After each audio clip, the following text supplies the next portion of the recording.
Israel Iran চলমান সংঘাতের মধ্যে তেল আবিবের পক্ষ নিয়েছে G7।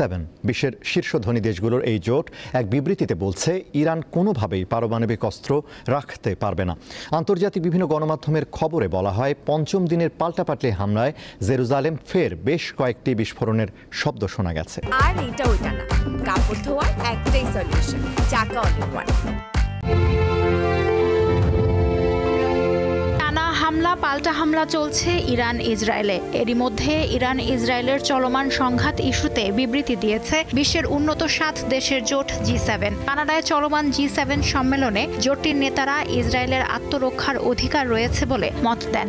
এছাড়া ইসরায়েলের নিরাপত্তার প্রতি সমর্থন পুনর্ব্যক্ত করেন তারা। ইরান ইসরায়েল সংঘাতের কারণে G7 সম্মেলন শেষ না করেই ওয়াশিংটনে ফিরে এসেছেন যুক্তরাষ্ট্রের প্রেসিডেন্ট ডোনাল্ড ট্রাম্প। এদিকে হোয়াইট হাউসের সিচুয়েশন রুমে আকস্মিক জাতীয় নিরাপত্তা দলের সদস্যদের নিয়ে বৈঠক ডেকেছেন ট্রাম্প।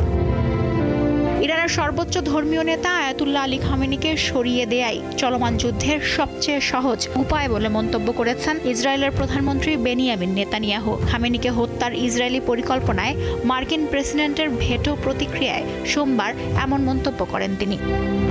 এর মধ্যে ইসরায়েলি বাহিনী ইরানের শহরগুলোতে বোমা হামলা আরও জোরদার করেছে। পাল্টা জবাবে ইরানও শক্তি প্রদর্শন করেছে। সংঘাতে এখন পর্যন্ত দেশটির সবচেয়ে বেশি সফলতা হলো ক্ষেপণাস্ত্র হামলা চালিয়ে ইসরায়েলের শক্তিশালী আকাশ প্রতিরক্ষা ব্যবস্থা ভেদ করা। আল জাজিরার প্রতিবেদনে বলা হয়, ইরান থেকে তেল আবিব, হাইফা সহ ইসরায়েলের বিভিন্ন শহরে ড্রোন ও ক্ষেপণাস্ত্র হামলা চালানো হচ্ছে।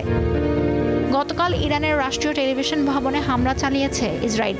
এই হামলায় প্রতিষ্ঠানটির এক বার্তা সম্পাদক ও আরেকজন কর্মী নিহত হয়েছেন।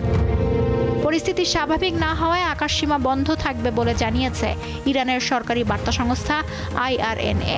কর্তৃপক্ষ নাগরিকদের বিমানবন্দরে না যেতেও আহ্বান জানিয়েছে।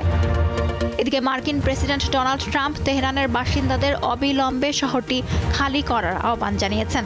ধারণা করা হচ্ছে ইসরায়েল তেহরানে বড় পরিসরের হামলা চালাতে পারে। সম্ভাব্য হামলার আশঙ্কায় তেহরানের সক্রিয় করা হয়েছে ইরানের বিমান প্রতিরক্ষা ব্যবস্থা।